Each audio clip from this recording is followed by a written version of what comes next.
Welcome to the Rim Break Rodeo. We hope this video helps. In this video, I will explain how to use your Xech steam iron. First, let's get it ready for action. Begin by filling the water tank with distilled water. This prevents mineral buildup and ensures optimal steam performance. Make sure not to overfill, staying below the maximum indicator.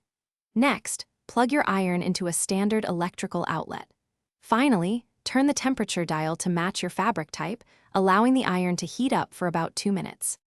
Now, let's talk about technique for smooth, crisp results. Always iron in one consistent direction, moving from top to bottom or left to right to avoid stretching the fabric. For delicate items like silk or synthetics, place a thin pressing cloth between the iron and the garment.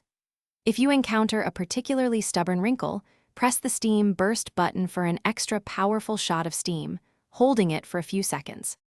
Your Xech iron offers versatile steam options. For larger garments or heavier fabrics like denim, engage the continuous steam setting for consistent wrinkle removal.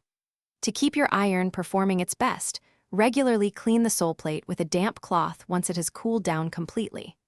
After each ironing session, remember to empty any remaining water from the tank to prevent limescale buildup and prolong the iron's lifespan. Safety is paramount when using any electrical appliance. Always unplug your Xech steam iron from the wall outlet as soon as you are finished ironing, even if you're just stepping away for a moment. Allow the iron to cool down completely, which usually takes about 15 to 20 minutes before attempting to store it. Finally, store your iron upright in a secure, dry location, away from children and pets. Thanks for watching. Consider subscribing if we helped you.